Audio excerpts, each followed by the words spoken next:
उसका 1 अध्याय उसका 18 और 19 पद को हम पढ़ने जा रहे हैं। कलीसिया पहला पतरस की पुस्तक उसका 1 अध्याय उसका 18 और 19 पद को पढ़ने जा रहे हैं।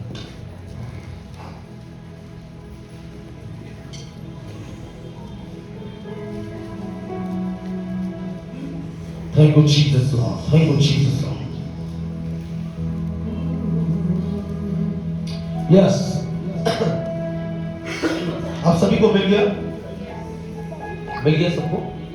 अभी पढ़िए, इस तरफ देखिए।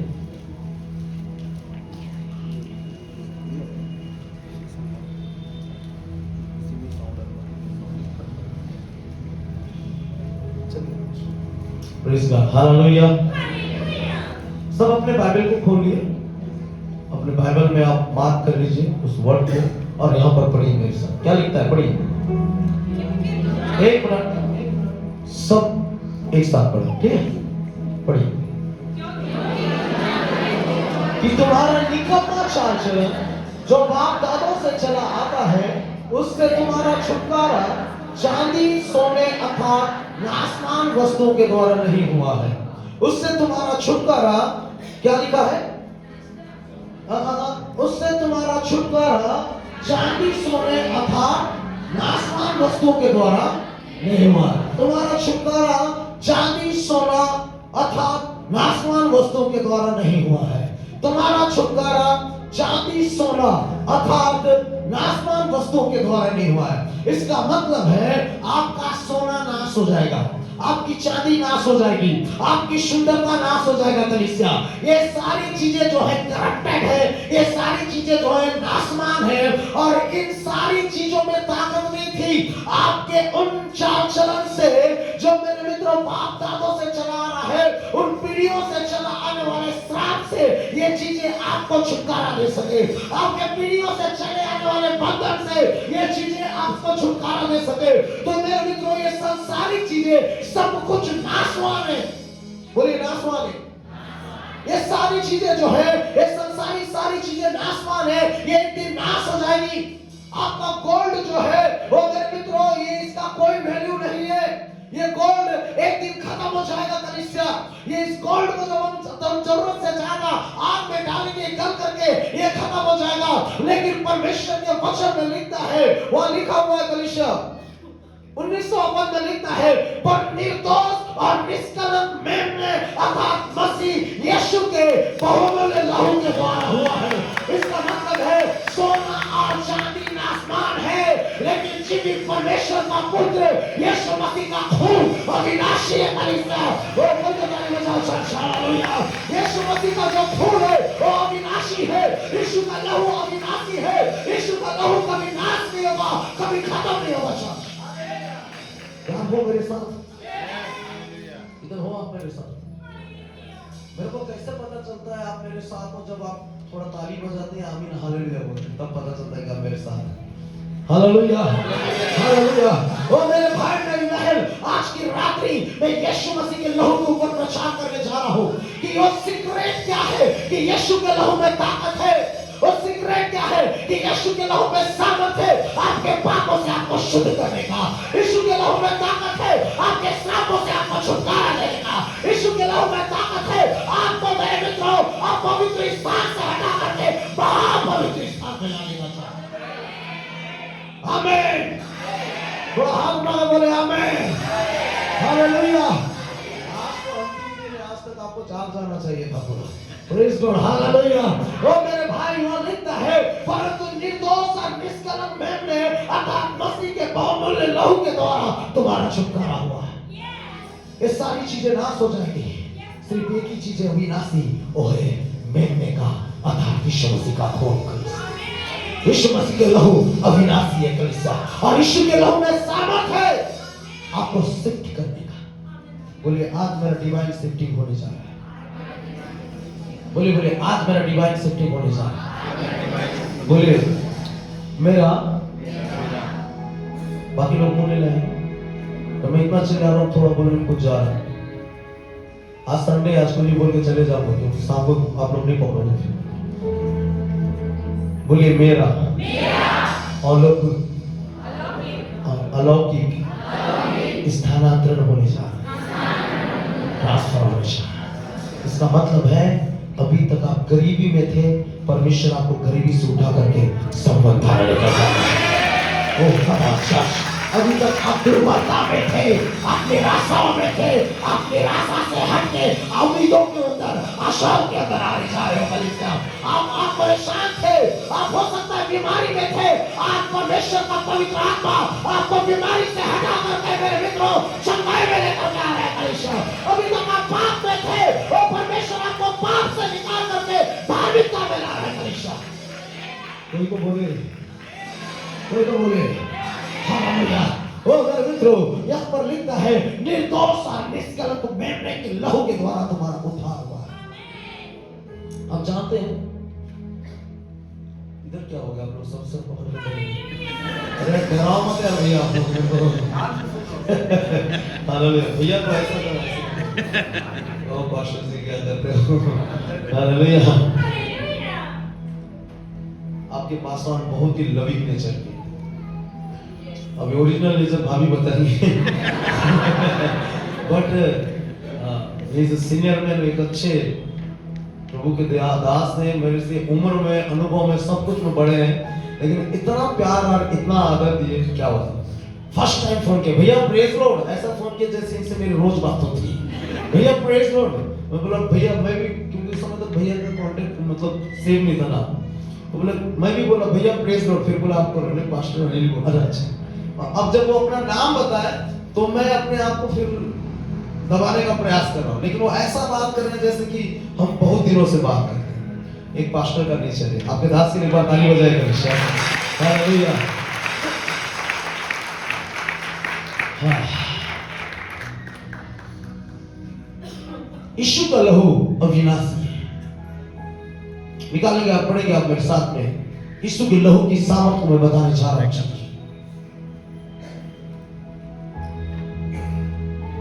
ओके, पहले मैं यीशु के लहू की सामर्थ को बताता हूं।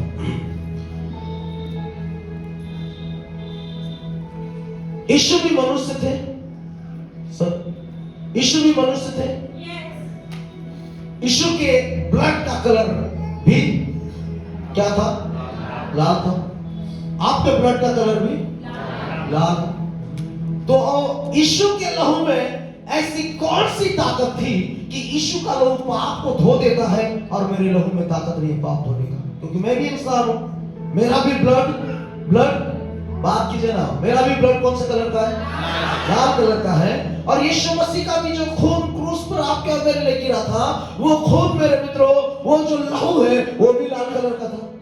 तो कैसे आप पाप का क्षमा पा गए? क्या था वो सीक्रेट? कैसे उस लहू ने आपके अधार्मिकता से आपको आजाद किया? कैसे उस खून ने मेरे मित्रों आपके पापों से आपको बाहर निकाला? आज ये सीक्रेट क्रिश्चियन चर्च के अंदर परमेश्वर खोलने जा रहा है। हालेलुया। ओ मेरे मित्रों, जब हम परमेश्वर के वचन को देखते हैं कलीसिया, मरियम की गवाही है। मरियम ने कहा कि पवित्र आत्मा मुझ पर आया और मैं गर्भवती हुई। स्वर्गदूत आकर के कहा, हे मरियम, तू गर्भवती होगी और तुझसे एक पुत्र होगा, तू उसका नाम यीशु रखना। मेरे मित्रों, एक मनुष्य की उत्पत्ति जो है, स्त्री और पुरुष दो लोगों के संगम से होता है। एक मनुष्य की उत्पत्ति स्त्री और पुरुष दो लोगों के संगम से होता है। और मेरे मित्रों, एक मनुष्य को जन्म लेने के लिए या फिर एक मनुष्य को बनने के लिए 46 क्रोमोसोम की आवश्यकता पड़ती है। 46 गुणसूत्र की आवश्यकता पड़ती है। 23 स्त्री का हो और 23 पुरुष का हो, तब जाकर के एक मनुष्य की रचना होती है। साइंस इस बात को कहता है। और आज से मेरे मित्रों कई वर्ष पहले 1989 में, ठीक है, वो 89 बोले नहीं होता, ठीक है, क्या बोले, 1989 में मेरे मित्रों एक पुरातत्व विभाग का एक साइंटिस्ट, एक वैज्ञानिक मेरे मित्रों इजराइल गया और जिस पहाड़ के ऊपर यीशु मसीह को कौन से पहाड़ के ऊपर मारा गया था? बात करते जाए जल्दी जल्दी। जी, कौन सा? गोलगत्ता पहाड़ के ऊपर में उनकी टीम गई उस स्थान पर जहां पर यीशु मसीह को क्रूस में चढ़ाया गया था। और मेरे मित्रों, हम सब जानते हैं जहां यीशु मसीह को क्रूस में चढ़ाया गया उस दिन क्या हुआ था? आंधी और तूफान आई थी, बारिशें हुई थी। और मेरे मित्रों, वहां पर बारिश हुई, नदियां बहने लगी थी वहां पर मेरे मित्रों। और वहां पर लिखता है कि उस खून से मिल करके वो पानी यीशु के खून से मिल करके नीचे की ओर बह रहा था। और ये 1900 को बोलने नहीं होता, मैं हिंदी में बोलता हूँ, इंग्लिश में बोलूंगा, आप समझ जाएगा। 1989 में ये टीम जाकर के वहां पर खुदाई करने लगा। और ये खुदाई करते करते मेरे मित्रों, इनका ड्रिल मशीन जाकर के पहाड़ के अंदर एक जगह में फंस गया। और जब वहां पर जो फंसा, तो फंसने के बाद इन्होंने वहां पर देखा कि एक संदूक रखा है वहां पर। जब ये खोल रहे थे वहां पर एक संदूक को देखा, और संदूक के ऊपर में उन्होंने देखा कि तार के समान, दामन के समान कुछ मेरे मित्रों काले काले धब्बे वहां पर कई दिनों के पड़े हुए थे। उन्होंने उस धब्बे को निकाला, उस ड्रॉप्स को बाहर निकाला, और निकाल करके इजराइल के साइंटिस्ट को दिया और पूछा कि ये क्या है। तो साइंटिस्टों ने मेरे मित्रों उसको टेस्ट किया, उसको देखा और बताया कि किसी का ब्लड है, ये किसी का ब्लड है। दो चमत्कार मैं आपको यहां बताना चाहता हूं कलीसिया। जब वो वैज्ञानिक उस खून को उठाए, और मेरे मित्रों उस खून को उठा करके, यहां तक समझ में आ गया आप लोगों को? यहां तक समझ में आ गया? कोई कंफ्यूजन? सिस्टर मैं आपसे पूछ रहा हूं, कोई कंफ्यूजन है? नहीं, आप पिछले 2 दिन से मेरे को ऐसा देखते हैं, ना ऐसा करते हैं ना ऐसा करते हैं, तो मैं कंफ्यूज होता हूं। Praise Lord, hallelujah. बहन कोई कंफ्यूज नहीं है? सुनिए, यहां तक समझ में आ गया? अब 2 चमत्कार मैं आपको बताता हूं। उन्होंने उस खून को उठाया और उसको जब माइक्रोस्कोप से देखा कलीसिया, तो उन्होंने क्या देखा? उस खून के सेल्स उस समय तक जिंदा थे कलीसिया। आप समझ पा रहे हैं? वो ब्लड के अंदर जो सेल्स था, बाइबल के साइंस इस बात को कहते हैं कि मनुष्य के शरीर से भी खून नीचे गिर करके हवा में गिर जाए तो 6 सेकंड के अंदर में उसकी कोशिकाएं खत्म हो जाती है। लेकिन 2000 साल पहले जो खून वहां गिराया गया था, उस खून की कोशिकाएं उस समय तक जीवित थी कलीसिया। कोई तो कहे हालेलुया। दूसरा चमत्कार, उससे कहा कि ये किसका ब्लड है, उसका प्रशिक्षण करो, उसको आप टेस्ट करो, उसको आप देखो। तो साइंटिस्टों ने क्या पाया मेरे मित्रों? उस ब्लड का जब वो डीएनए निकाल करके लाए, उस ब्लड का जब वो डीएनए निकाल रहे थे, तो उन्होंने पाया कि इस ब्लड के अंदर में सिर्फ स्त्री का क्रोमोसोम है, पुरुष का क्रोमोसोम नहीं है। सिर्फ स्त्री का गुणसूत्र है, पुरुष का गुणसूत्र नहीं है। और विश्व के इतिहास में ये गवाह है कि स्त्री से एक ही पुरुष जन्म लिया था, उसका नाम प्रभु यीशु मसीह नासरी था। Hallelujah, hallelujah. और मेरे मित्रों, बहुत ध्यान से सुनो, मरियम ने कहा, बहुत ध्यान से सुनना, मरियम ने कहा कि स्वर्गदूत मेरे पास आया और उसने कहा कि तू गर्भवती होगी और तुझसे पुत्र। तो मरियम ने उसको क्या जवाब दिया? हे प्रभु, मैं तो उस पुरुष को, इसका मतलब है वो कह रही थी, प्रभु ये कैसे हो सकता है? मेरी मंगनी तो यूसुफ के साथ हुआ है, लेकिन हम कभी सेक्सुअल रिलेशनशिप में नहीं आए, हम कभी फिजिकल रिलेशनशिप में नहीं आए, प्रभु ये कैसे हो सकता है? तब मेरे मित्रों, परमेश्वर के दूत ने कहा, यहोवा से कोई काम कठिन नहीं है। तब उसने कहा, यहोवा के वचन के अनुसार मेरे अंदर होने का है। हालेलुया। और मेरे मित्रों, जब यदि पुरुष का, सुनिए, यदि यूसुफ का क्रोमोसोम मेरे मित्रों मरियम के अंदर, यीशु मसीह के अंदर होगा, तो यीशु के लहू में कोई ताकत नहीं है। यीशु के लहू में कोई ताकत नहीं है। आज मैं सामर्थ्य ब्लड प्रेशर करने के लिए आया हूं कलीसिया। मैं सच कहता हूं, ये संदेश खत्म होने के बाद आप आत्मा में रिचार्ज होकर के जाएंगे कलीसिया। मेरे मित्रों, मरियम ने कहा कि वो परमेश्वर का आत्मा आया, और परमेश्वर का आत्मा आकर के उसके गर्भ के अंदर आया। सुन बेटा, इस तरफ से ये मरियम है, और मरियम के गर्भ के अंदर में परमेश्वर का आत्मा आकर के ठहर गया। इट मीन्स 2 डीएनए अब मरियम के अंदर है। एक गुणसूत्र जो है स्वयं मरियम का है, और दूसरा गुणसूत्र स्वर्गीय परमेश्वर का है कलीसिया।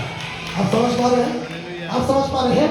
मरियम के गुणसूत्र से और परमेश्वर के पवित्र आत्मा की सामर्थ से यीशु मसीह मरियम के गर्भ के अंदर आया।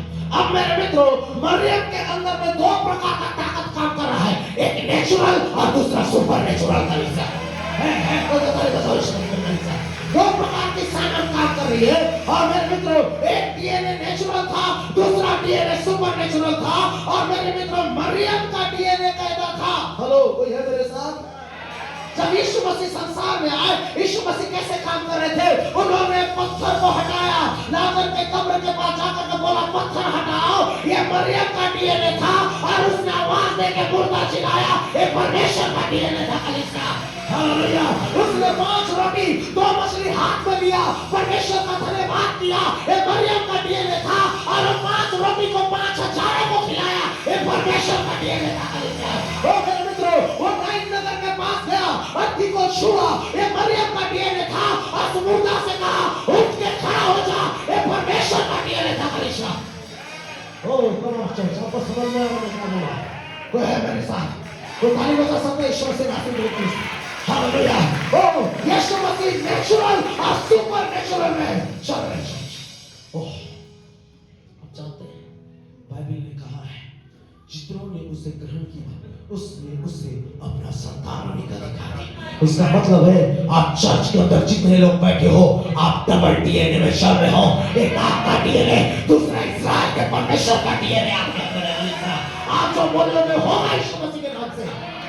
आमीन, आमीन, आमीन, आमीन। और मेरे मित्रों, यीशु मसीह क्रूस पर मर गए, ये मरियम का डीएनए था। और यीशु नासरी तीसरे दिन मुर्दों में से जी उठे, ये परमेश्वर का डीएनए था। हालेलुया।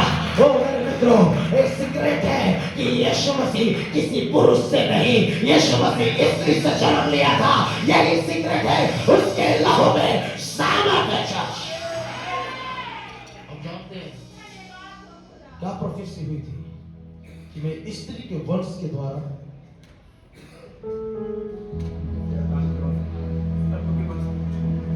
उत्पत्ति 3:15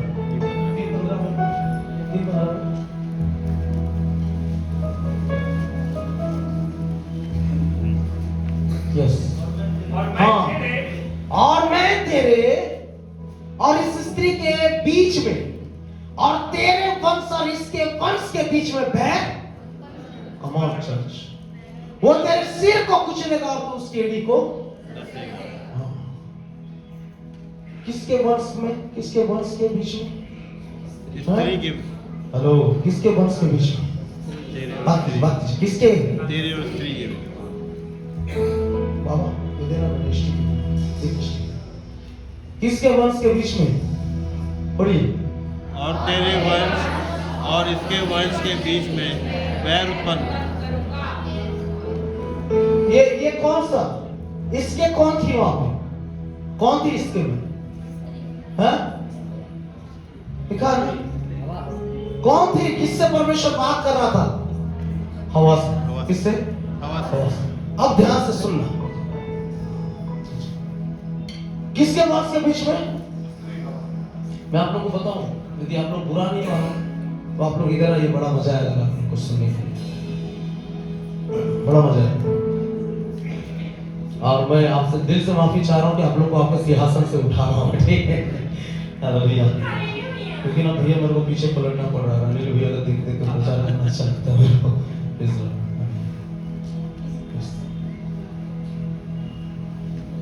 सुनिए भैया, मैं डिसऑनर नहीं कर रहा हूँ प्लीज ना, मैं चाहता हूँ कि हम मिल करके सेवा करें, प्लीज डोंट माइंड है, माइंड मत, ठीक? मैं आपका छोटा भाई के समान हूँ। Praise God, hallelujah. अभी देखिए, क्योंकि ना वहां समझा तो भैया लोग पीछे से दिखते हैं।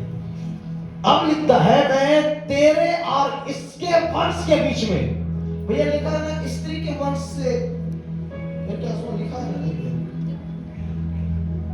स्त्री का वंश आया है, किसके वंश से? हाँ सुनो, और तेरे वंश और इस स्त्री के वंश के बीच में क्या करूंगा मैं? आप हो मेरे साथ? फिर से बोलिए, कौन स्त्री थी? हवा और आदम को परमेश्वर ने, बहुत ध्यान से सुना, आदम और हवा को परमेश्वर ने बाइबल में लिखा है अपने स्वरूप में रचा। हाँ, बात करते जाइए क्योंकि मैं थोड़ा सा सिखाऊंगा, उसके बाद प्रोफेटिकल वर्ड में हूँ। बहुत ध्यान से सुनना, आदम और हवा को परमेश्वर ने, भैया बोलते जाइए, अपने स्वरूप। इसका मतलब है कि यदि परमेश्वर का स्वरूप, परमेश्वर के समानता में परमेश्वर ने अपने लोगों को बनाया है, तो जो चाल चलन, जो चरित्र परमेश्वर का है, वही चाल चलन, वही चरित्र आदम और हवा के पास होगा। बहुत ध्यान से सुनेंगे, ठीक है? आप दोनों आदम हवा आ जाएंगे, सामने बुलाया तो क्रूस पे चढ़ाएंगे आप। देखिए आपकी विश्वास से इतनी खुश हो रही है, आप लोगों को क्रूस पे चढ़ा रहे हैं। सुनिए, आदम और हवा के अंदर परमेश्वर ने आदम और हवा को अपने स्वरूप में बनाया। जब उसने अपने स्वरूप में बनाया, इसका मतलब है जो चाल चलन परमेश्वर का था, वो चाल चलन को परमेश्वर ने इनके ऊपर इम्पार्ट किया। यदि परमेश्वर प्रेम है तो आदम के अंदर, बात करते जाइए जल्दी से, यदि परमेश्वर के अंदर भलाई है, यदि परमेश्वर पवित्र परमेश्वर, तो आदम और हवा भी। और बाइबल में कहता है तुम्हारे निकम्मा चाल चलन जो तुम्हारे बाप दादों से चला रहा है, उसको मैं क्लियर कर रहा हूं। कौन सा चाल चलन था? जिस दिन मेरे मित्रों हवा से सांप बात कर रहा था, वो पहला दिन नहीं था कि वो आया, बात किया, आता था, देखता था और हवा से वो बात करता था, फ्रेंडशिप किया, और मेरे मित्रों उसके बाद में शैतान ने उसको अटैक किया। सुनो, मैं आपको बोलूं, जब आप शैतान का सुनोगे ना, आप बात में गिर जाओगे। कलीसिया, आज जितने जवान बच्चे हैं, आप मूवीज सॉन्ग को सुनते हैं, आप मूवीज के सॉन्ग्स को सुनते हैं, और मेरे मित्रों उस सॉन्ग को सुन करके लोग सुसाइड करने के लिए जाते हैं। सांसारिक गीत, सांसारिक सॉन्ग्स आपको मौत की ओर ले जाएगी, आपको पाप की ओर ले जाएगी, लेकिन जीवित परमेश्वर का वचन आपको पाप से धार्मिकता की ओर लेकर के आएगा, आपको मौत से जीवन की ओर लेकर के आएगा। इसलिए सुनने के लिए अपने कान को खोलो, किसी की बुराई मत सुनो, गंदी चीजों को मत सुनो। सुनना है तो परमेश्वर यहोवा के वचन को सुनो। हालेलुया। शैतान आया, आकर के कहता है, सुन हवा, तू नहीं मरेगी, तेरा कुछ नहीं होगा, तेरा आंख खुल जाएगा और तू परमेश्वर के समान हो जाएगी। आप शैतान से ना बातचीत करते करते आप कभी नहीं जीत सकते। आप समझ रहे? आप हो मेरे साथ? आप बातचीत करते शैतान से कभी नहीं जीत सकते हैं। उसने कहा तू परमेश्वर के तुल्य हो जाएगी। तुल्य हो जाएगी क्या है? परमेश्वर ने तो तुझको अपने तुल्य में बना करके रखा।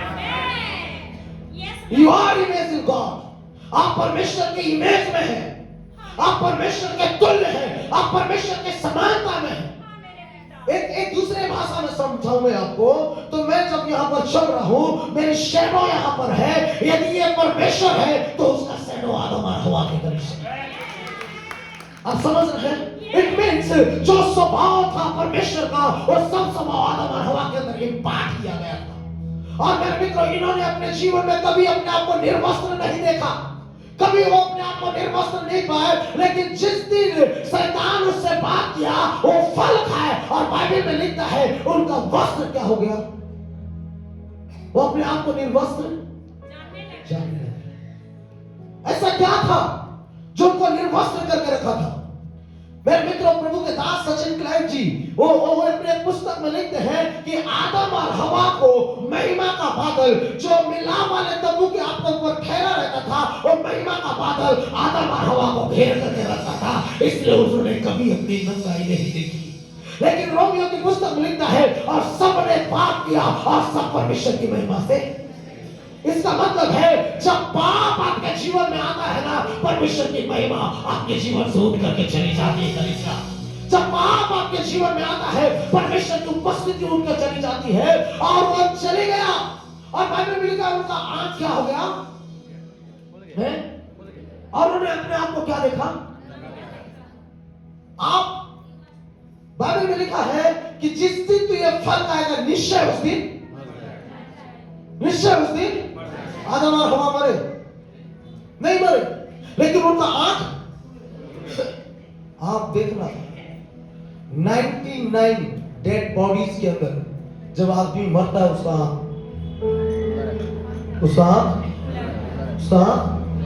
खुला रहता है। वो मर गए इसलिए उनका आँख खुल गया। क्रिस्ता आप समझ पा रहे हैं? वो आत्मा में मर गए, वो परमेश्वर की उपस्थिति में मर गए। अब वो आत्मा में मरे, अब शैतान उसके अंदर झूठ डाला, अब शैतान उसके अंदर बीमारी डाला, अब शैतान अपने स्वभाव को उसके अंदर डाल रहा है। जो स्वभाव शैतान का था, बीमारी का, झूठ बोलने का, मेरे मित्रों गरीबी का, श्राप का, सब स्वभाव को आदम और हवा के अंदर इम्पार्ट किया। वो अपना चाल चलन उसने वहां पर इम्पार्ट किया। और इसलिए पतरस कहता है तुम्हारा निकम्मा चाल चलन जो तुम्हारे बाप दादों से चला आ रहा है, उसका कहने का मतलब था वो चाल चलन जो परमेश्वर का हटा करके शैतान ने तुम्हारे अंदर बाबा आदम के समय डाला था, उस चाल चलन से, उस पीढ़ियों से चले आने वाले श्राप से सिर्फ यीशु मसीह का खून आपको आजाद कर सकता है। मनीषा आमीन। आप समझ पाए जब इस समय क्या कहना चाहते?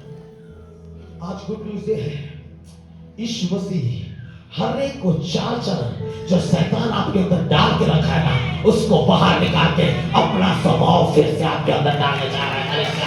अपना अपना अपना चरित्र फिर से आपके अंदर डालने लगा है। हालेलुया।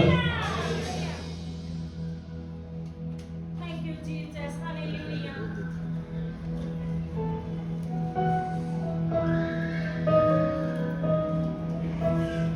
Hallelujah, hallelujah.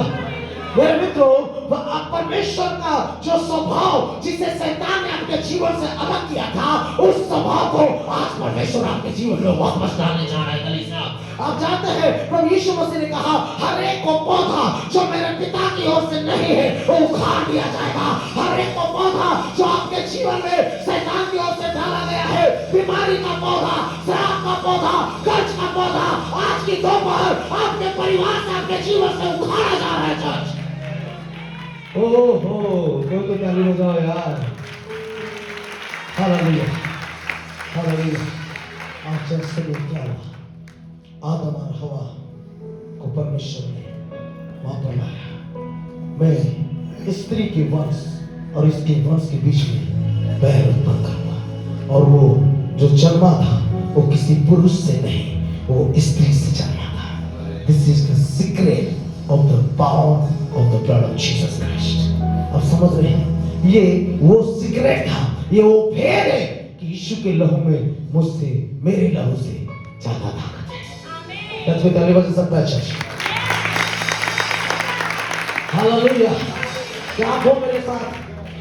कुछ सीखने मिल रहा है? मैं आगे जाऊं और बोलूं? अब इस लहू की सामर्थ को मैं आपको बताना चाहता हूं। ये लहू में जब सामर्थ है, ये लहू क्या कर सकता? मैं 3 बातों को आपको बताऊंगा। कलीसिया अब मेरे साथ निकालेंगे लेवी व्यवस्था की पुस्तक 8 अध्याय उसका 22 से लेकर 24 पद तक पढ़ेंगे।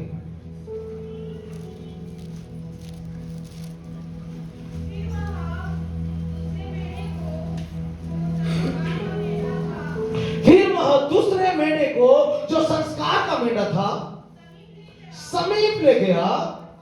हाँ, हारून और उसके पुत्र ने, हाँ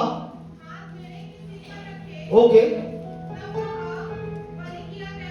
तब वो बलि किया गया और मूसा ने उसके लहू में से लेकर हारून के दाहिने कान के सिरे पर और उसके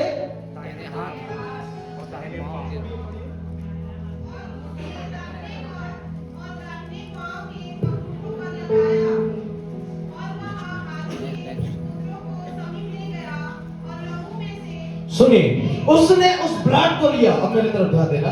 उसने उस ब्लड को लिया और उस ब्लड को लेकर के उसने हारून के ऊपर देवी सोच, तब वो बलि किया गया और मूसा ने उसके लहू में से कुछ लेकर हारून के दाहिने कान में, दाहिने लेफ्ट होता है राइट होता है राइट, ठीक है,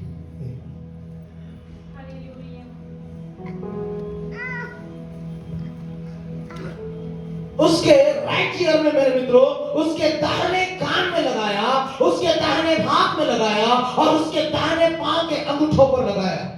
अभी बहुत ध्यान से सुनना, ये ब्लड आने के पहले, अंकल मैं आपको थोड़ा खड़ा कर सकता हूं, आइए ना प्लीज।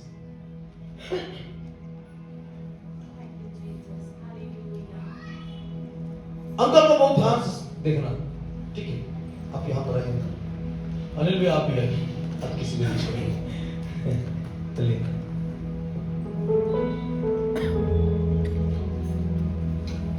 ये हारून है, बहुत ध्यान से सुनना, और ब्लड आने के पहले हारून सिर्फ हारून है। ब्लड लगने के पहले हारून साधारण हारून है, साधारण याजक, साधारण मनुष्य है। मूसा ने खून लिया और हारून के कान पर लगाया, हारून के हाथ पर लगाया, हारून के पैर के अंगूठों पर लगाया। तो जब ब्लड आया, ब्लड आने के बाद यह जो हारून है, ये महायाजक हारून बन गया। आप ये समझ पा? इधर के लोग नहीं समझ पाए। आपको जब मैं ऐसा डेमो देता हूँ ना, आपको ध्यान से मुझको देखना है, तब समझ में आएगा। अभी मेरे को लगता है इधर के लोग नहीं समझ पाए। जब ये ब्लड लगने के पहले हारून सिर्फ हारून था, ये ब्लड लगने के पहले हारून के पास अधिकार नहीं था ये महापवित्र स्थान में जाए, हारून के पास अधिकार नहीं था एक पवित्र स्थान में जाए। हारून सिर्फ आंगन तक जा सकता था, हारून सिर्फ पहाड़ तक जा सकता था, लेकिन जब मेमने का खून आया तो अब ये हारून के पास अधिकार है, ये महायाजक महापवित्र स्थान में आ सकता है। हालेलुया! इसका मतलब है यीशु मसीह का खून आपको अपवित्र स्थान से निकाल करके पवित्र स्थान में लेकर के आता है। यीशु मसीह का खून जब आपके जिंदगी के ऊपर आता है, वो आपके पहचान को बदल देता है, वो आपके अधिकार को बदल देता है। ये साधारण व्यक्ति खून लगने के पहले सिर्फ हारून था, सिर्फ हारून था। उसके पास में कोई पहचान नहीं थी, उसके पास में कोई आइडेंटिटी नहीं थी, उससे लोग सम्मान नहीं करते थे। लेकिन जब मेमने के खून से इसका अभिषेक किया गया, यही साधारण व्यक्ति महायाजक बन गया। मनुष्य कोई है मेरे साथ में? क्या कोई ताली बजा सकता है यीशु मसीह के लिए? मेरे भाई मेरी बहन, आज यीशु का खून आपको पाप से निकाल करके धार्मिकता में सिद्ध करने जा रहा है। यीशु मसीह का खून आपको श्राप से निकाल करके परमेश्वर की आशीषों का भागीदार बनाने जा रहा है। हालेलुया! सुनो, अब ये हारून महायाजक हारून बन गया।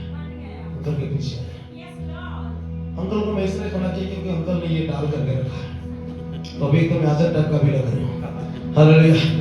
अब ये महायाजक हारून बन गए। बहुत ध्यान से सुनना, ये सिर्फ एक हारून से महायाजक हारून बन गए। मैं आपको बताऊं, ये खून आने के पहले आपके और मेरी गिनती संसार के पापियों में होती थी। ये खून आने के पहले आपका और मेरा घराना नरक की लिस्ट में था। लेकिन जैसे ये खून आया, आपके और मुझको यीशु के लहू ने अपने रक्त से धो दिया, उस समय के बाद नरक की लिस्ट से हमारा नाम काटा गया और हमारे स्वर्ग के राज के भागीदार बनने लगे। हालेलुया! वो खून में सामर्थ है आपको पाप से बाहर निकालने की, वो खून में सामर्थ है आपके पहचान को बदल देने की। चर्च, ये खून आज आपके ऊपर आ रहा है, आपकी परिस्थितियों को सेट कर रहा है प्रभु यीशु के नाम से। आपकी परिस्थितियां बदल रही है यीशु मसीह के सामर्थ्य नाम से, आपके सिचुएशन चेंज हो रही है यीशु मसीह के नाम से। अब इसके पास अधिकार है। ये व्यक्ति जो पवित्र स्थान तक नहीं जा सकता था, वो व्यक्ति अब महापवित्र स्थान में जा रहा है, बिकॉज ऑफ दिस ब्लड, इस खून के कारण। कम ऑन, जितने लोग पीछे बैठे हैं, उस पीछे लाइन से लेकर के सामने के लाइन तक मैं आपको इंक्रीज करना चाहता हूं। आज ये खून आपको गरीबी से निकाल करके संपन्नता में शिफ्ट करने जा रहा है। मैं आपको इंक्रीज करना चाहता हूं। आज ये खून आपको शांति से निकाल करके शांति में लाने जा रहा है। एक अलौकिक अधिकार परमेश्वर आज क्रिश्चियन चर्च को देने जा रहा है। एक अलौकिक सामर्थ परमेश्वर आपको देने जा रहा है। आप जानते हैं वो अपने शत्रुओं पर कैसे विजय पाया? मेमने के लहू के द्वारा लिखता है। और राबा शेखरे में इनको मार दिया गया था। हेलो चर्च, चर्च, इनको मार किया गया, ये लोग उस मेमने के लहू से मार किए गए, उस मेमने के लहू से चिन्हित किए गए, और जिन लोगों को यीशु के लहू से मार किया गया है उनके ऊपर जादू टोना सक्सेस नहीं होगा। जिनको यीशु के लहू से मार किया गया है उनको ऊपर बीमारी सक्सेस नहीं होगा। जितने को यीशु के लहू से मार किया गया है उनको ऊपर कहीं भी सक्सेस नहीं होगा। You are marked by the blood of Jesus Christ. Hey, hallelujah, hallelujah. बाहर में कितने बहने खड़े हो जाएंगे? Thank you, Jesus. Hallelujah. आप चारों बहन ये जो कोट डाल कर रखे हैं, ब्लेजर तीनों आई, धन्यवाद। आप भी और सिस्टर Hallelujah. आप इन चारों को कैसे पहचानोगे कि ये चारों क्वायर में हैं? कैसे कैसे ड्रेस है ना? आप अंकल को कैसे पहचाने कि प्रभु के आदरणीय अंकल प्रभु के सेवक हैं? बिकॉज ऑफ है, सुनो, आपको ऊपर ब्लड लगा है। Amen. सुनिए सुनिए, जब ये ब्लड लेकर के आप घूमते हो ना, दुष्ट आत्मा दूर से पहचान जाती है ये यीशु मसीह का बेटा है, इसको नहीं सुना। जादू टोने दूर से पहचान जाते हैं ये परमेश्वर की संतान है, इसके पास नहीं जाना है, इसके पास जाएंगे नाश हो जाएंगे। अब जानते हैं? You are marked by the blood of Jesus Christ. आप यीशु मसीह के लहू से चिन्हित किए गए हो कलीसिया, और जब तक आपको ऊपर ब्लड है कोई मौत आपको छू नहीं सकता। आप जानते हैं इस्राएली 430 वर्ष तक मिस्र के अंदर गुलामी की अवस्था में थे। इस्राएली 430 वर्ष तक मेरे मित्रों मिस्र में गुलामी में अपने जीवन को जी रहे थे। ओ मेरे मित्रों, कई आराधना हुआ, कई बलिदान हुआ, कई चीना चमत्कार हुए, लेकिन वो कभी भी बाहर बात कीजिए ना। आप लोग ना एकदम एक्साइटेड होते हैं, उसके चुप हो जाते हैं। वो रहता है ना बलून को फूलता है, फिर हवा सुबह ऐसे हो जाते हैं। बात कीजिए, कोई बात नहीं, भूख लग रहा है तो मेरे को भी रोज लगता है। हालेलुया, हालेलुया, हालेलुया है, आमेन। वो इस्राएली 450 वर्ष तक गुलामी थे। 450 430 वर्ष ना, 430 वर्ष से 430 वर्ष तक गुलामी में थे। परमेश्वर ने बड़े बड़े चीना चमत्कार किया, लेकिन फिरौन उनको जाने नहीं दिया। एक रात क्या हुआ कलीसिया, परमेश्वर ने मूसा से कहा, मूसा अपने लोगों से कहे एक एक मेमना लेंगे, क्योंकि मैं मिस्र को मारने जा रहा हूं, मैं मिस्र को मारने जा रहा हूं। एक एक मेमना ले, मेमने को काटे, उसको खाए, और उसके ब्लड को अपने चौखट के कहां पर दीदी? अलंगों पर लगाए। कहां पर?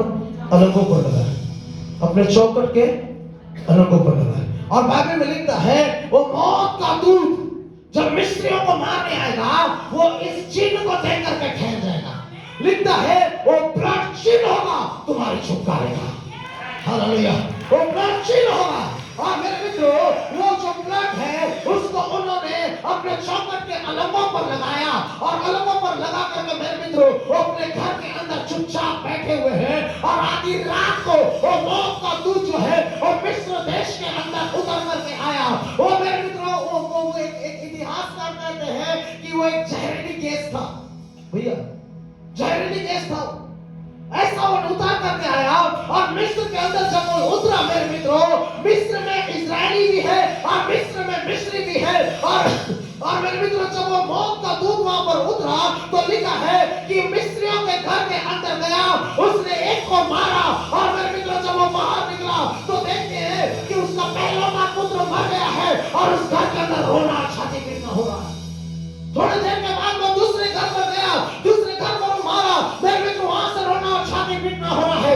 1 घंटे के अंदर में पूरे मिस्र में हाहाकार मच गया, क्योंकि मिस्र देश का एक ऐसा घर नहीं बचा, जेल नहीं बचा, बंदीगृह नहीं बचा, गौशाला नहीं बचा, जहां पर मौत की रोने की आवाज सुनाई नहीं दे रही थी। कलीसिया, तो मौत का दूत आता। आप सब मुझको देखिए, मुझको देखिए। देख रहे समझो, वो मौत का दूत आया, उसने एक मिस्री को मारा, बाहर निकला, देखा, मर गया। फिर उसने दूसरे मिस्त्री के घर पर गया, मारा। यहां तक लिखा है कि फिरौन के घर के अंदर जाकर के मारा। लेकिन वही मौत का दूत जब लोगों को मारता हुआ जा रहा था, अचानक से मेरे मित्रों इस्राएली के घर के सामने आकर के अंदर घुसने ही वाला था। इस्राएली के घर के अंदर डर है, इस्राएली के घर के अंदर लोग डर रहे हैं। मेरे मित्रों, वो भय में है, मौत का दूत कहीं हमारे घर के अंदर ना हो। उन्होंने कॉल किया होगा, जी आप मार्केट में हो, आ जाओ, समय हो गया है, घर को बंद करना है।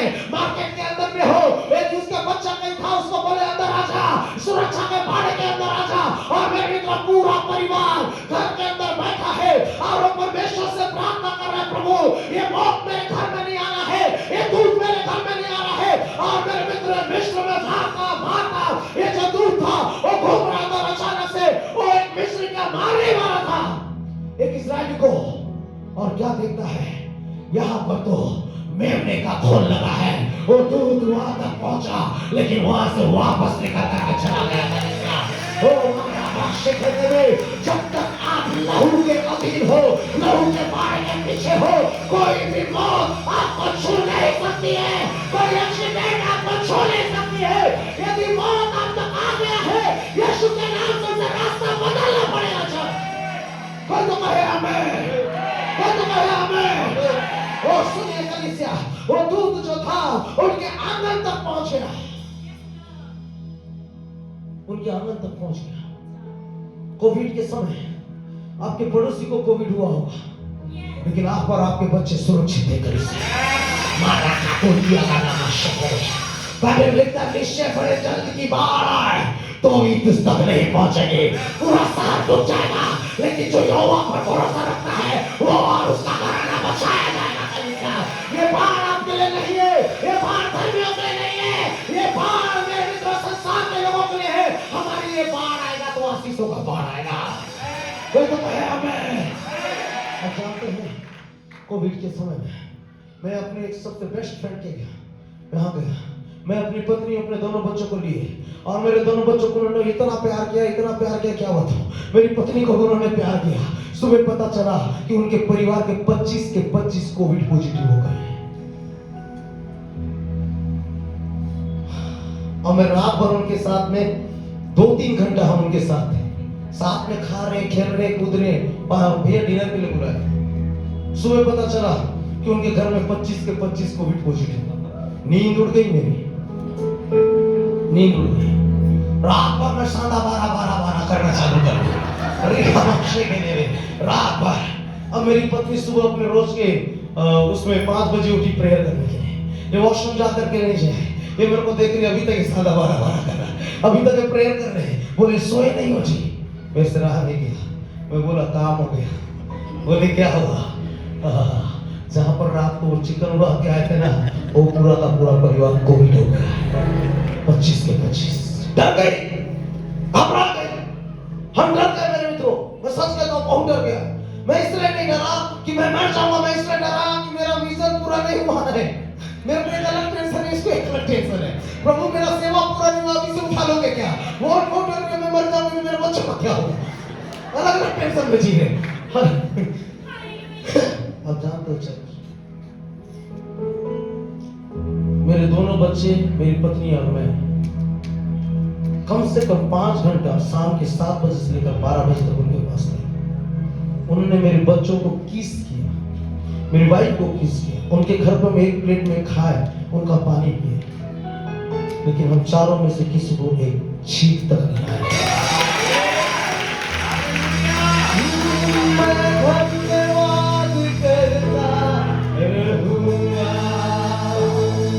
तेरा धन्यवाद करता रहूंगा। मैं हाथ उठा करके तेरा धन्यवाद करता रहूंगा। यीशु धन्यवाद करता रहूंगा। धन्यवाद, धन्यवाद, धन्यवाद, धन्यवाद, धन्यवाद,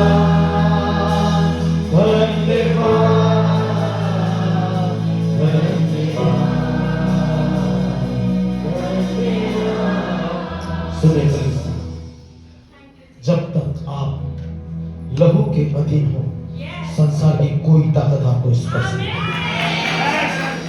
मैं आपको एक बहुत बड़ी गवाही बताने जा रहा हूँ कलीसिया।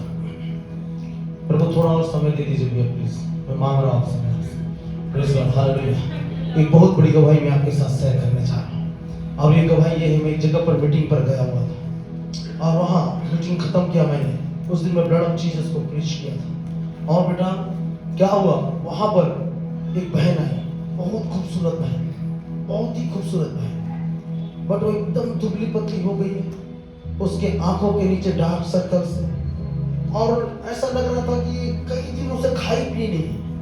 वो मेरे पास आई, बोली सर मुझको आपके साथ कुछ शेयर करना है। मैं वहाँ पर जो आसपास के लोग थे, मैंने बोला भाई कुछ पर्सनल है क्या? बोले जी सर। मैं आसपास के मेरे साथ जो वॉलंटियर्स थे मैं उनको दूर किया, मेरे टीम मेंबर्स को दूर किया। बोली बहन क्या बात है? आप जानते हैं उस बहन ने कहा पिछले 2 महीने से मैं सोई नहीं। पूछे क्यों नहीं सोई? क्योंकि मैं जैसे बिस्तर में जाती हूँ, दुष्ट आत्माएं आकर के मेरा बलात्कार करना शुरू कर देते। जैसे रात होता है, एक के बाद एक पूरा रात ये चलता है। उस समय तक मैं ऐसी घटनाओं पर मैं नहीं सुना था। तो मैंने उस बहन को देखा, स्माइल किया, बोला सिस्टर आप स्वप्न अपना देखते होंगे, आपका बहन होगा। वो रोई, फूट करके रोई। ये बात मैंने अपनी मम्मी को बताया, उसने मुझ पर बिलीव नहीं किया। ये बात मैं अपने भाई को बताई, बेशरम होकर के मेरे पिता को बताई, किसी ने मुझ पर बिलीव नहीं किया कि मेरे साथ ऐसा होता है। उसकी हालत बहुत खराब थी। उसने अब बिलीव नहीं करोगे, उसने अपने स्लीव्स चढ़ाए ऊपर और उसने मुझको दिखा, मेरे हाथों को देखो। उनके हाथों पर मेरे मित्रों किसी का हाथ पकड़ करके बहुत ताकत लगा करके वो जी मरोड़ते हैं ना, वो चिन्ह था। अच्छा वो रेड नहीं था, मतलब ऐसा जैसा बार बार किया जाता है और जो मार खा जाते हैं ऐसे थे। मैं देखे मेरे आंख फटे के फटे रह गए और उस बहन का स्थिति देख करके मेरे आंखों से अपने आप आंसू बहने लगा। मैंने बोला बहन इधर आ, मैं तेरे लिए प्रेयर करता हूं। मैं उसके ऊपर हाथ रखा और मैंने प्रभु से गिड़गिड़ा करके कहा प्रभु मैं कुछ नहीं, लेकिन आज इस बहन को आजादी दे। मैं प्रार्थना किया और बोला प्रभु मैंने आज तेरे पवित्र लहू को प्रीच किया है और मैं चाहता हूं ये लहू इसके ऊपर सुरक्षा के रूप में आ जाए, ये लहू इसके ऊपर बाड़े के रूप में आ जाए। मैंने सिर्फ 2 मिनट का प्रार्थना किया क्योंकि मैं बहुत अंदर से ना बहुत ही हिल गया था उस घटने को, उस बहन को देख करके मेरे मित्र बहुत हिल गया था। मेरे सामने फर्स्ट टाइम ऐसा कुछ हुआ है, 2018 की बात है। मैंने उससे कहा मैं विश्वास के द्वारा तेरे ऊपर यीशु के लहू को मैंने रिलीज किया, विश्वास से जा, तेरा परमेश्वर सब ठीक कर देगा। मैं आया दूसरे दिन भैया सभा में मॉर्निंग के टाइम वो बहन आई, सबसे फ्रंट वाले चेयर में बैठी थी और ना मैं बता रहा हूँ उसका चेहरा चमक रहा था। मैं उस बहन को मैं पहचान नहीं पाया। मैं प्रचार किया, मैं कूद के वहां पर प्रचार किया। प्रचार करने के बाद में वो बहन अंत में मेरे पास फूट करके रोती हुई आई, मेरे पैरों को पकड़ी, बोली भैया थैंक यू सो मच। मैंने पूछा क्या हुआ बहन? उसने कहा पिछले 2 महीना के बाद रात को मैं आराम से सोई।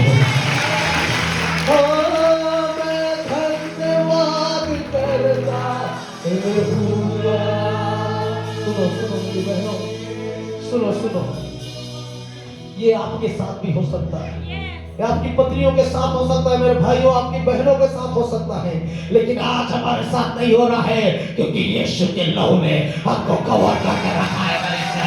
मैं धन्यवाद करता हूं, अपने हाथ उठा कर धन्यवाद करता रहूंगा,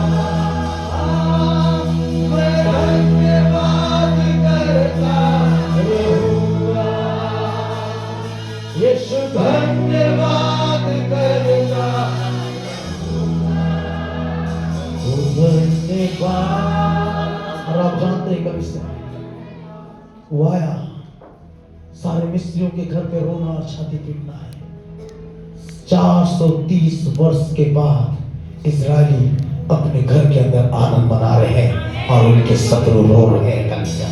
जब ये ब्लड आपके ऊपर आएगा, आपका शत्रु रोएगा और आप आनंद मनाएंगे यीशु मसीह के नाम से। जब ये ब्लड आपके ऊपर आएगा, आपको डिवाइन प्रोटेक्शन आएगा कलीसिया। और बाइबल में लिखा है, सोना और चांदी के द्वारा नहीं, निष्कलंक मेमने के लहू के द्वारा तुम्हारा छुटकारा होगा। और बाइबल में लिखा है मेरे मित्रों, निर्गमन की पुस्तक में निर्गमन का मतलब होता है प्रस्थान करना। एक साथ कई लोगों का एक स्थान से दूसरे स्थान को चले जाना। आज आप अकेले स्वर्ग नहीं जाएंगे, ये खून आपके साथ साथ आपके पूरे घराने को कनान देश लेकर के जाएगा कलीसिया। आज कोई तो है जो पाप की गुलामी से आजाद होने जा रहा है। आज कोई तो है जो कर्ज की गुलामी से आजाद होने जा रहा है। आज कोई तो है जो व्यभिचार से बाहर निकले जा रहे हैं कलीसिया। आज मिस्र आपसे छूटेगा प्रभु यीशु मसीह के नाम से। फिरौन की बेड़ियां आपसे छूटेगी यीशु मसीह के नाम से। फिरौन की गुलामी आपसे छूटेगी यीशु मसीह के नाम से। आप और आपका घराना मिस्र से निकल करके, दंड से निकल करके, साथ से निकल करके कनान का भागीदार होने जा रहा है चर्च। बोल दो ताली बजाओ प्रभु यीशु मसीह के चर्च। अब जानते हैं इस पर्व का नाम इन्होंने लांघन पर्व रखा। माथा रोका बाकिरिया का बाला में लांघन पर्व। इसका मतलब था कि इस पर्व के बाद तुम वापस से उस गुलामी में नहीं रहोगे।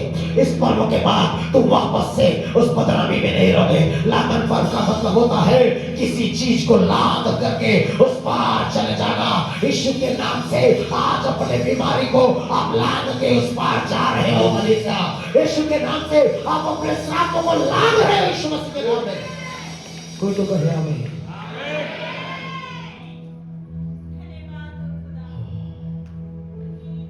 और मेरे मित्रों, ये खून आपके और मेरे लिए बहाया है। लोग मिस्र से निकले, उस दिन उनका छुटकारा आया बिकॉज ऑफ द ब्लड। खून के लिए, खून के कारण। ये खून जब आपके ऊपर आता है, ये खून आपके जीवन की समस्याओं से आपको आजाद कर देता है। ये खून आपकी बीमारियों से आपको आजाद कर देता है। ये खून मेरे मित्रों आपके लिए बहाया गया है। परमेश्वर के वचन में लिखता है। यस, आप लोग आजा करके बैठ जाइए, बैठ जाइए जल्दी से उनको बैठाइए वॉलंटियर्स।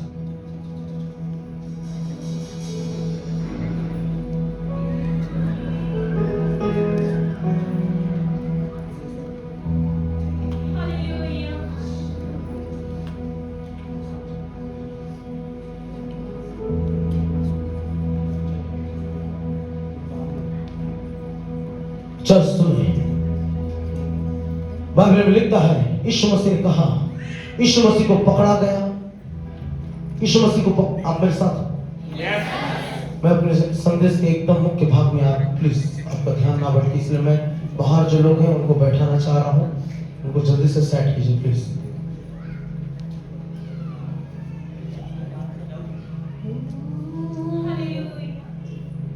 यीशु ने ऐसा प्रेम जताया मुझको अपना बेटा बनाया। यीशु ने ऐसा प्रेम जताया मुझको अपना बेटा बनाया। यीशु मसीह को पकड़ा गया, सभा के सामने ला करके खड़ा किया गया और लोग चिल्लाने लगे, उसे क्रूस पर चढ़ाओ, उसे क्रूस पर चढ़ाओ। हेरोदेस ने कहा, मैं इसके अंदर कोई दोष नहीं पाता, इसे मैं कोड़े लगवा करके छोड़ देता हूं। और मेरे मित्रों, यीशु को पकड़ा गया और उसे ला करके एक खूंटे में बांध दिया गया। एक खूंटे में बांध दिया गया।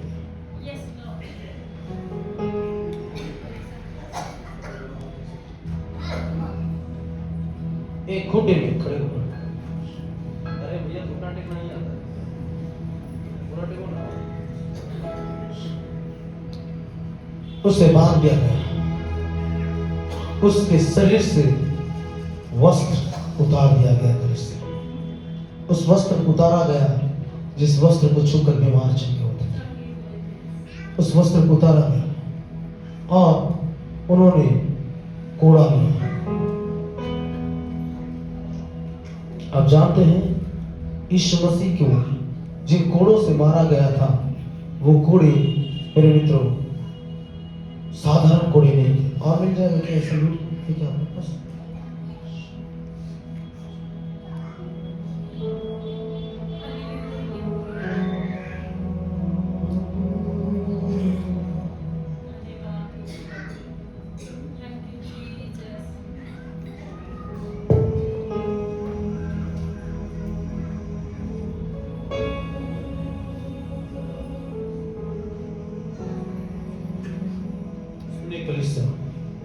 यीशु को जिन कोड़ों से मारा गया था, इतिहासकारों का कहना है कि वो साधारण कोड़े नहीं थे।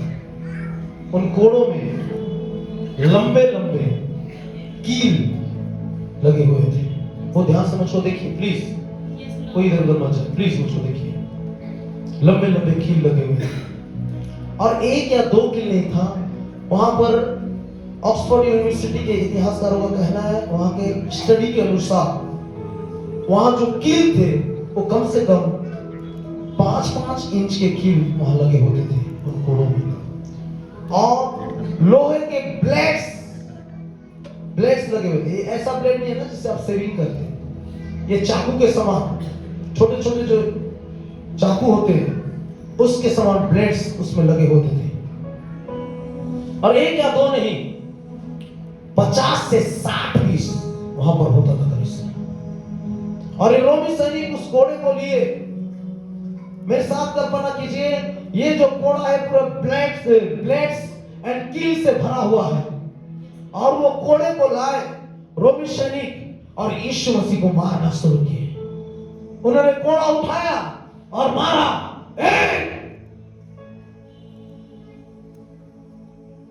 दो, जैसे ये कोड़ा यीशु के शरीर के अंदर गया, यीशु दर्द से चिल्लाया,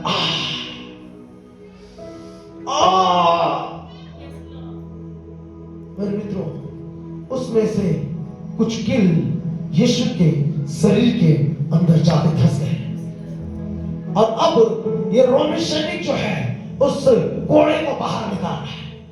वे धीरे से निकालने का प्रयास किया, नहीं निकाल पाया क्योंकि वो पूरा का पूरा कील उसके पीठ में जाके धंस गया है। पूरा का पूरा कील जो है उसके पीठ में जाकर के धंस गया है कलीसिया। और ये रोमी सैनिक पूरा ताकत लगा करके उसको पूरे ताकत से उस कोड़े को बाहर खींचा। जब बाहर खींचा तो उस कोड़े के साथ यीशु मसीह का मांस और खून भी बाहर निकल आया चर्च। और यीशु चिल्लाने लगे। और जिस स्थान में कोड़ा गया था वहां पर एक भयंकर गड्ढा हो गया और उसमें से खून की नदी बहने लगी। उन्होंने उस खून को देखा और हल्का सा स्माइल किया। उन्होंने फिर से कोड़ा उठाया, दूसरे तरफ के सैनिक ने फिर मारा। और जब उसको मारा मेरे मित्रों, इस बार वो कील जो है उसके पीठ के दूसरे भाग पर गया और वो बोला, तूने इतना मांस निकाला, अब मैं ज्यादा मांस निकाल के दिखाता हूँ। वो पूरे ताकत से उसको खींचा और यीशु के पूरे चमड़ियां पीठ की उखड़ करके यहाँ आ गई। रोमी सैनिक उस चमड़ी को देखा, उस खून को देखा और बहुत खुश हो गया। मैंने तुझसे ज्यादा घाव दिया है। फिर वो मारते गए यीशु मसीह के पूरा पीठ को उन्होंने लहूलुहान कर दिया।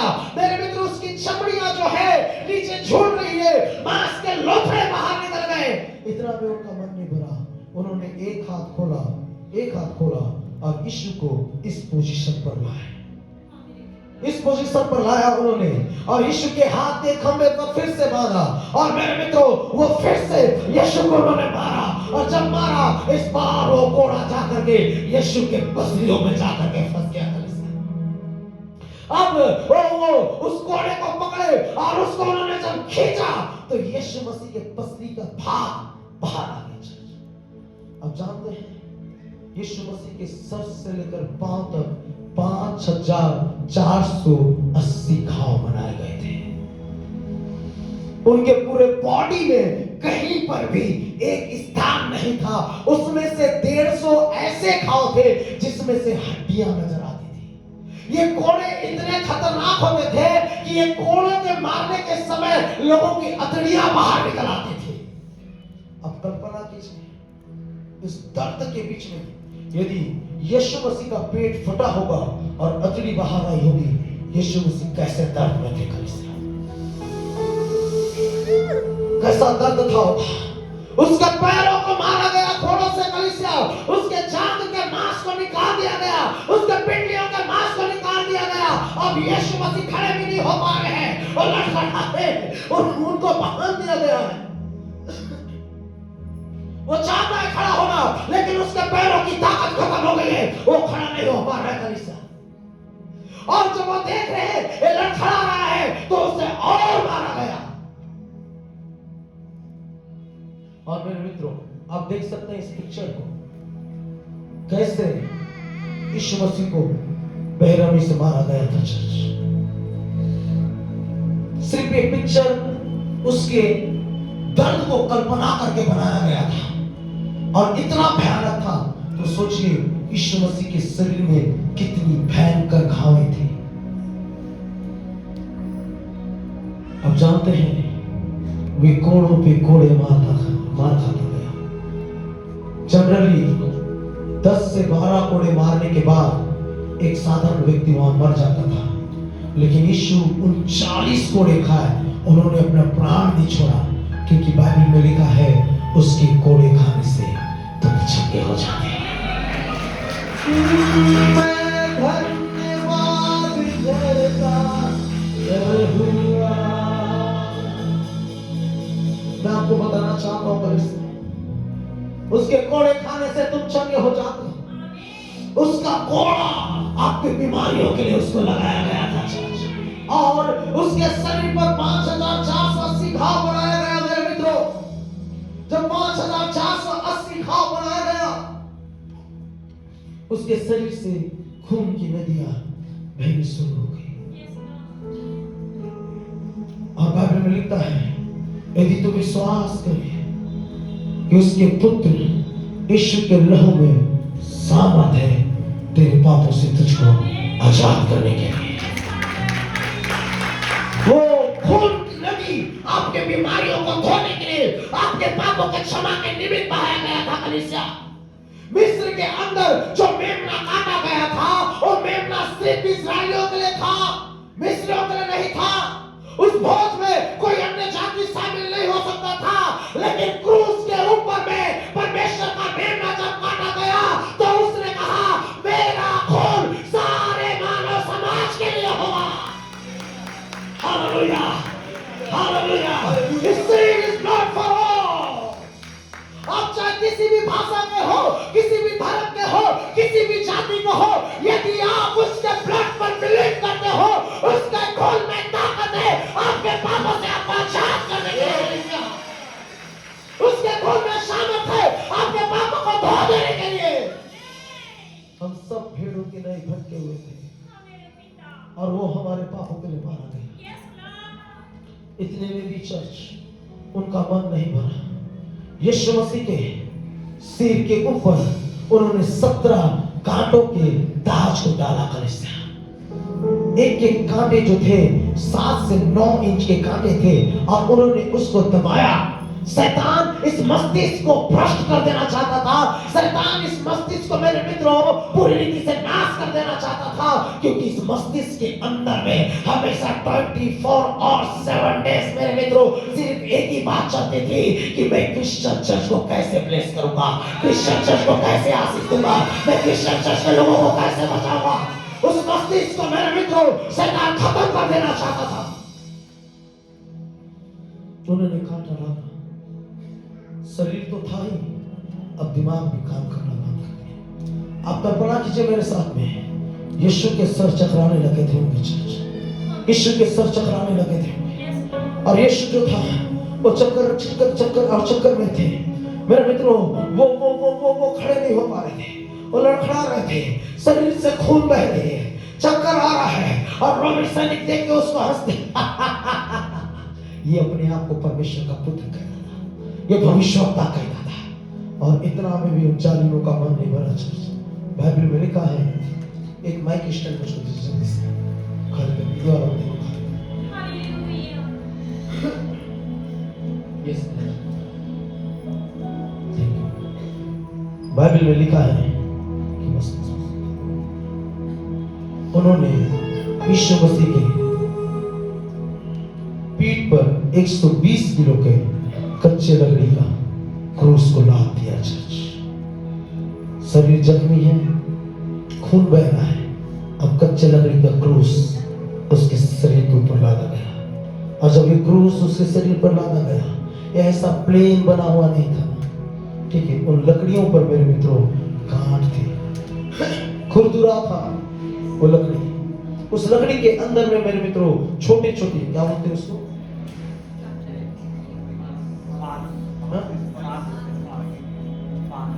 फाश निकले हुए थे। और आप कल्पना कीजिए, इनके शरीर से खून बह रहा है, और जब इन्होंने उस लकड़ी को डाला, वो फांस जाकर के उसके बॉडी के अंदर चुभने लगे हुए। और वो उन्होंने सिर्फ डाला नहीं, उस क्रूस को पकड़े और मेरे मित्रों उसको उन्होंने दबाया, उसको हिलाया। और जब वो उसको प्रेशराइज कर रहे थे, जब उसको दबा रहे थे कलीसिया, ये लकड़ी का फांस जो था वो यीशु के शरीर के अंदर उन घावों में जाता और यीशु दर्द से दिल मिला जाते। और क्या हुआ चर्च, उस क्रूस को लिया, अगर एकदम सबके अधर्मों का बोझ उसके कांधों पर ढा दिया गया, हम सबके पापों का बोझ। ये लकड़ी का क्रूस नहीं था, ये आपका और मेरा पाप था जो कांधों पर डाल दिया गया था। ये आपका और मेरा अधर्म था जो उसके कांधों पर लाद दिया गया। और हम सब के पापों का बोझ को लेकर के वो गोलगत्ता की पहाड़ की ओर चढ़ने लगा। जब वो चढ़ रहा था, पहाड़ था, मैं सोचता हूं एक कांटा उसके पैर के अंदर चुभा होगा, घुसा होगा। यीशु मसीह कांधे पर क्रूस रखे हैं, कोशिश कर रहे हैं उस कांटे को बाहर निकालो, लेकिन इस क्रूस के कारण वो नहीं निकाल पाए। उन्होंने अपना पैर वापस डाला और वो कांटा पूरा अंदर घुस गया चर्च, और वो दर्द से तड़प उठा। वो उस क्रूस को लिया, लोगों ने उसको उठाया, उस क्रूस पे ले जाकर के लोगों ने उसको टांग दिया। क्रूस पर ले गया, लोग उसको टांग दिए मेरे मित्रों, और उसके वस्त्र को उससे छीन लिया गया। बाइबल में लिखते हैं, लोगों ने उसके वस्त्र के लिए उस पर चिट्ठियां डाली, उसके वस्त्र को फाड़ा गया, उस पर चिट्ठियां डाली। आप जानते हैं उसका वस्त्र क्यों उतारा गया? ताकि वो आपको और मुझको धार्मिकता का वस्त्र पहनाए। सुनिए चर्च, इस पिक्चर्स को जब आप देखते हैं, यहाँ पर एक छोटा सा कपड़ा भी उनको दिया गया था, लेकिन इतिहासकारों का कहना है यीशु मसीह को निर्वस्त्र नग्न अवस्था में मेरे मित्रों उसको क्रूस पर चढ़ाया गया। आप जानते हैं जिस दिन आदम और हवा पाप में मरे, मेमना काटा गया, उनके चमड़ी का वस्त्र पहना करके परमेश्वर ने आदम और हवा को दिया था। जिस दिन यीशु मसीह क्रूस पर मारा गया, उसके कोड़े मारे गए, उसके चमड़ी को उधेड़ दिया गया, और उसका उधड़ा हुआ चमड़ी आपके और मेरे लिए उद्धार का वस्त्र बन गया। आपके और मेरे लिए धार्मिकता का वस्त्र बन गया। और मेरे मित्रों सुनिए, उन्होंने उसके वस्त्र को बांट लिया, उन्होंने उसके वस्त्र को बांटा, चिट्ठी डाली।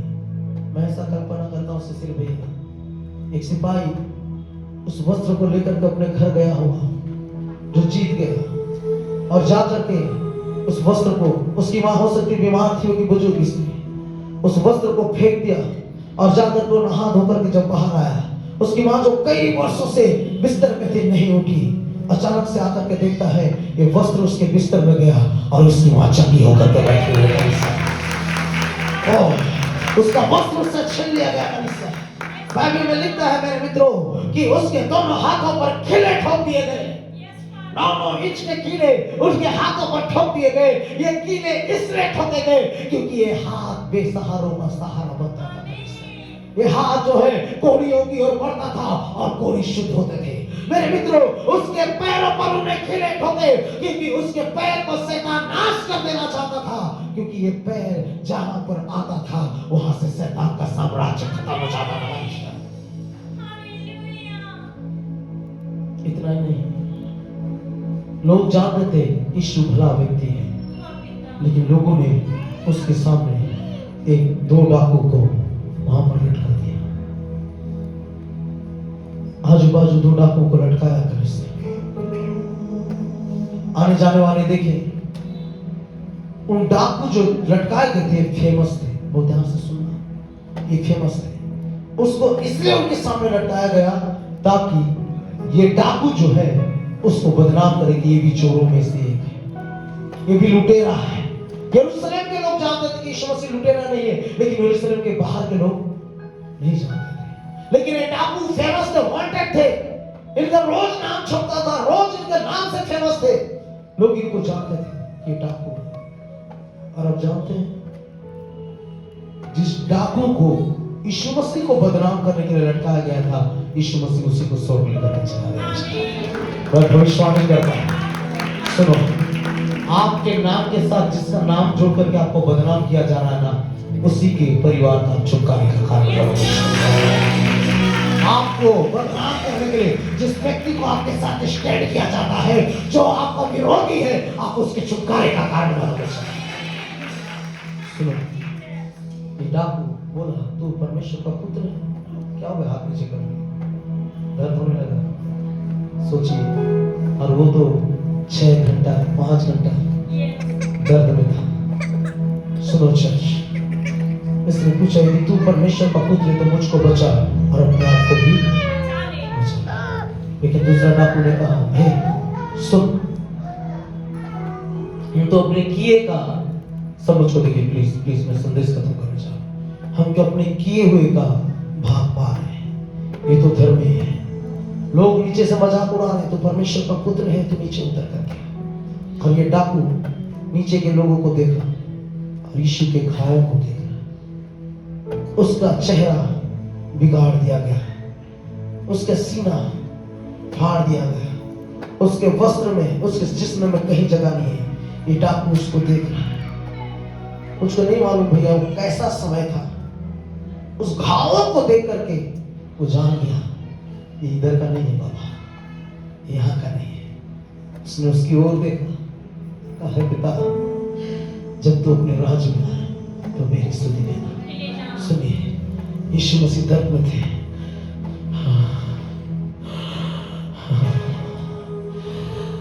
उनकी सांसें उखड़ रही थी। उस व्यक्ति ने जब यीशु से कहा, यीशु उसकी ओर देखे भी नहीं, लेकिन जब इसने अपने पापों का पछतावा किया, ये अपने नजर को घुमाया और कहा, तो आज ही मेरे साथ स्वर्गलोक में होगा।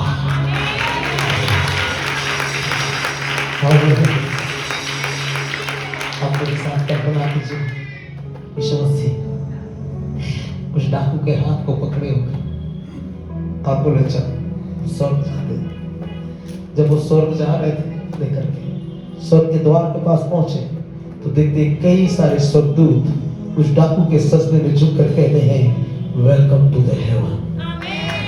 स्वर्ग में आपका स्वागत। जब वो स्वर्ग के अंदर गए, मेरे मित्रों, जब वो स्वर्ग के अंदर गए, यीशु मसीह चल रहे हैं, ये डाकू उनके पीछे पीछे चल रहा है।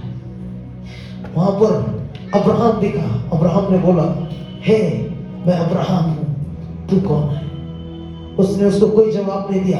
वो छुप रहा है लोगों को देख करके, क्योंकि ये जानता है मैं बहुत बड़ा पापी हूं, मैं एक डाकू हूं, मैं गुनहगार हूं, मैं हत्यारा हूं, मैं इस जगह में आने के लायक नहीं हूं। थोड़ा सा आगे गया, मूसा उसको दिखा और बोला, है मैं मोसेस हूं जिसने व्यवस्था दिया। ये और छुप गया होगा यीशु के वस्त्र को पकड़ करके।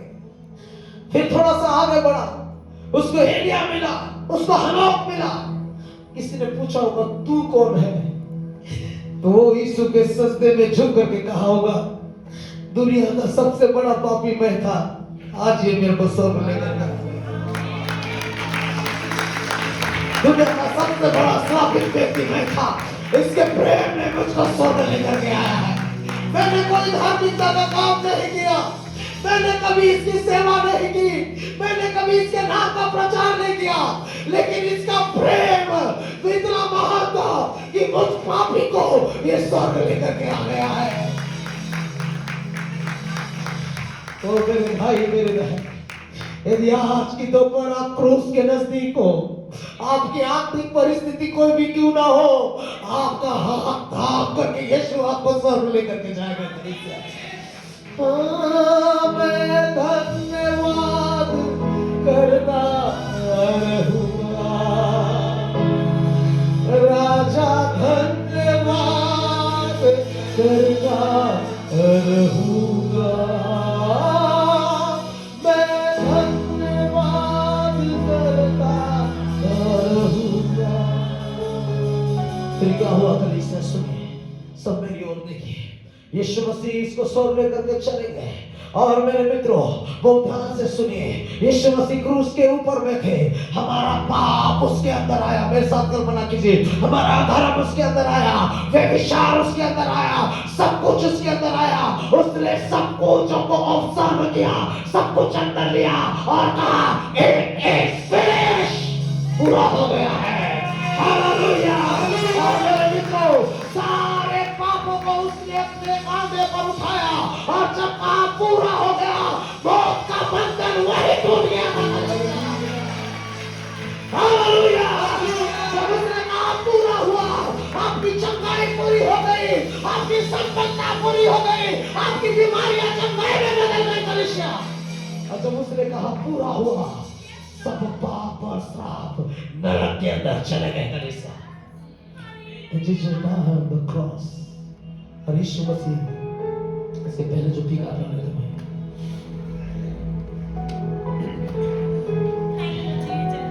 भाला होना,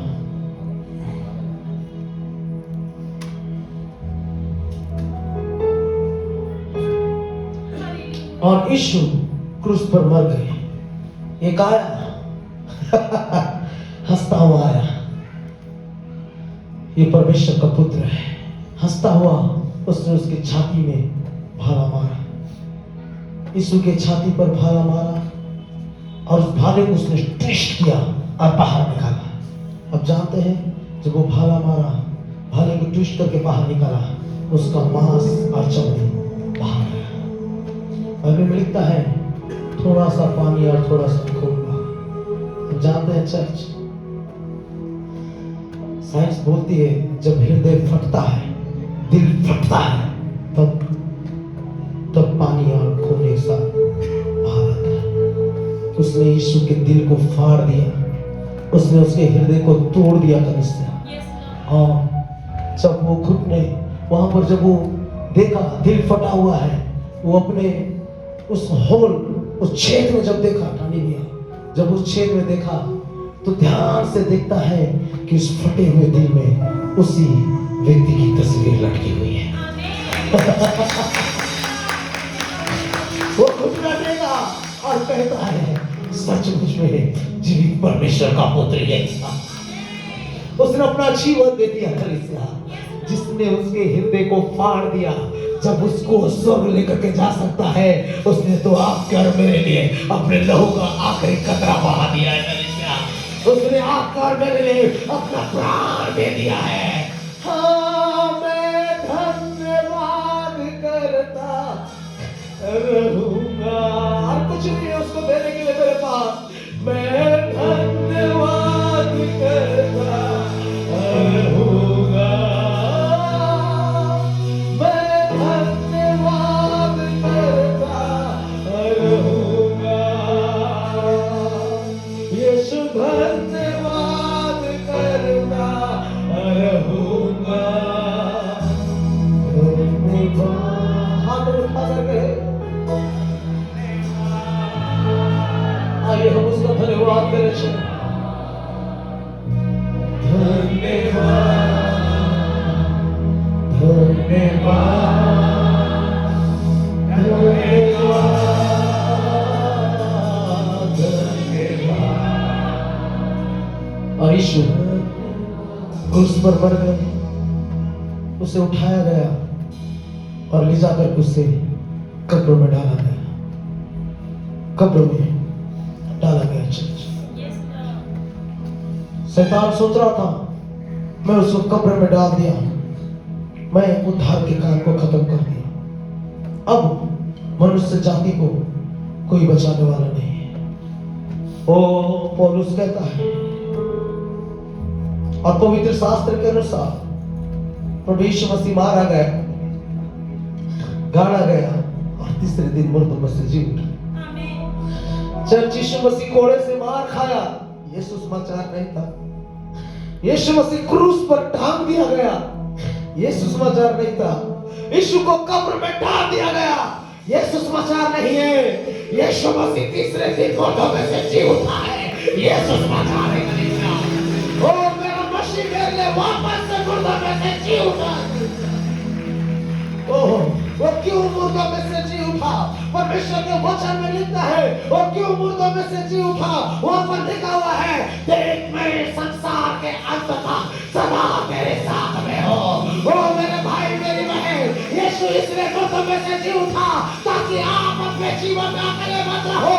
आपके हर एक परिस्थिति में, आपके हर एक समस्या में, आपके आंसुओं के समय, आपकी निंदाओं के समय कोई हो ना हो, यीशु आपके साथ है। कोई रहे ना रहे, यीशु आपके साथ है। कलीसिया वो कहता है संसार के अंत तक मैं तेरे साथ। He's with you। वो आपके साथ रहने के लिए मुर्दों में से जी उठा है। चर्च क्या कोई ताली बजा सकता है प्रभु यीशु मसीह के कलीसिया? और वो कहता है सुनो, उसकी मुर्दों में से नहीं जी उठी। हम पापियों को करोड़ों स्वर्गदूतों के साथ एक दिन बादलों में हमको लेने आने वाला है। हालेलुया। ओ मैं किस योग्य था, मैं एक पापी था। राजा दाऊद कहता प्रभु तूने मुझको सत्यानाश के गड्ढे से निकाल करके चट्टान पर बैठा दिया है। क्या मैं योग्य था कि एक दिन आसमान मेरे स्वागत में खड़ा होगा? ओ मेरे मित्र, सूर्य और चांद तारे जो होंगे क्रिश्चियन चर्च के स्वागत में आसमान में होंगे। करोड़ों स्वर्गदूत जो है आसमान में आपके स्वागत में होंगे। और बाइबल बोलती है मेरे मित्रों, वो बादलों के साथ, सूर्यों के साथ, हजारों स्वर्गदूतों के साथ अपनी दुल्हन को दोबारा लेने आ रहा है। मेरे भाई मेरी बहन, हमारे पास उम्मीद है, हमारे पास आशा है कि हम यहाँ नाश नहीं होंगे, क्योंकि हम अविनाशी खून से खरीदे गए हैं। हमको अविनाशी खून से खरीदा गया है। पौलुस कहता है तुम अपने नहीं हो, तुम दाम दे करके मोल लिए गए हो। और मैंने बताया है कि तुम्हारे लिए कैसा दाम चुकाया गया, खून बहाया गया, नाश को तोड़ दिया गया, हड्डियों को गला दिया गया। You are not your own, आप अपने नहीं हो। यदि आपको ऐसा लगता है ये शरीर मेरा है, मैं व्यभिचार करूंगा, आप गलत हो। यदि आपको ऐसा लगता है ये शरीर मेरा है, मैं नशा करूंगा, मैं खैनी खाऊंगा, मैं गुटखा खाऊंगा, आप गलत हो। आप अपने नहीं हो, आप यीशु के लहू से खरीदे गए हो। He's coming back to you। क्या आप तैयार हैं जाने के लिए? He's coming back to you। वो आपके लिए वापस आ रहा है। क्या आप तैयार हैं? यदि आप पाप में हैं, आप नहीं जाएंगे। यदि आज आप चर्च के अंदर आ रहे हैं और व्यभिचार में फंसे हुए हैं, आप नहीं जाएंगे। यदि आप चर्च के अंदर आ रहे हैं और आज भी आपने दारू में अपना जीवन व्यतीत किया है, सिगरेट में, गंदगियों में व्यतीत किया है, पॉलिटिक्स में व्यतीत किया है, आप नहीं जाएंगे। He died for you on the cross। वो आपके लिए क्रूस पे मरा, इसलिए नहीं मरा, इसलिए अपने रक्त का आखिरी बूंद नहीं दिया कि आप उसके खून से धुलो और दारू पियो। वो इसलिए नहीं मरा कि आप अपने खून से धुलो और तंबाकू खाओ, व्यभिचार करो, कुकर्म करो। नहीं, बाइबल में लिखता है वो बेदाग और जिस कलीसिया को लेने आ रहा है, जिस कलीसिया में कोई भी दाग और चुर्मी नहीं लगी। सावधान होने का समय है मेरी बहन। अपने मसालों में तेल डालो, वो दिया बुझना नहीं चाहिए। आत्मा में जलते रहो। पौलुस कहता है सरगर्म हो जाओ, आत्मा को शोकित मत करो। मेरे मित्र, यदि आप यीशु के साथ दोबारा जाना चाहते हैं, आपको पाप से रिश्ता तोड़ना पड़ेगा, आपको गलत लोगों से रिश्ता तोड़ना पड़ेगा, आपको नशेबाजी से रिश्ता तोड़ना पड़ेगा, आपको किसी को गिराने और उठाने वाले मामलों से रिश्ता तोड़ना पड़ेगा चर्च, क्योंकि वो अपने दुल्हन को लेने आ रहा है। आप कभी भी एक ऐसी स्त्री से ब्याह नहीं करेंगे जो आपके पहले किसी और की हो चुकी है, या फिर आप कभी भी किसी ऐसे पुरुष से विवाह नहीं करेंगे जो आपके पहले किसी और का हो चुका है। यदि आप संसार में लिप्त हैं, आप पाप में लिप्त हैं, आप नहीं जाएंगे। अरे वो तो अपनी दुल्हन को लेने के लिए आ रहा है। और हम एक दुल्हन को कैसे सजाते हैं उसके मैरिज के टाइम? कौन सा वस्त्र देते हैं? कौन सा? White dress. व्हाइट ड्रेस किसकी प्रतीक, क्या का प्रतीक है? पवित्रता का। जब आप खुद शादी करते हो पवित्रता में, तो जिसने अपना खून देकर के आपको खरीदा है, सोचो आपको कितना पवित्र देखना चाहते हैं। चर्च, इस समय है, यदि हमसे कुछ उल्टा सीधा हुआ है, हम बाप से अपना रिश्ता सीधा कर लें, क्योंकि वो धर्मियों को लेने के लिए।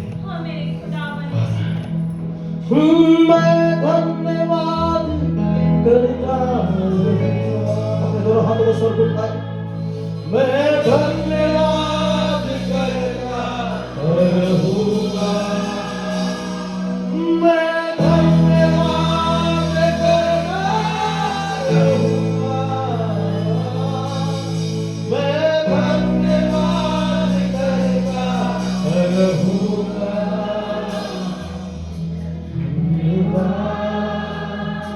आपकी आवाज, हम सभी अपने आंखों को बंद करें, कोई भी निकल करके नहीं जाए अभी प्लीज। मैंने अपने संदेश को खत्म कर दिया, एक नया समर्पण हम परमेश्वर के पास है। हम प्रभु से कहते, प्रभु जब तुम दोबारा बादलों पर आए तो मुझको लेकर के जाना। उस पापी के समान आज मैं कहता हूँ, जादू के समान प्रभु अपने रात में तुम मेरी सुनी ले, मेरे पाप क्षमा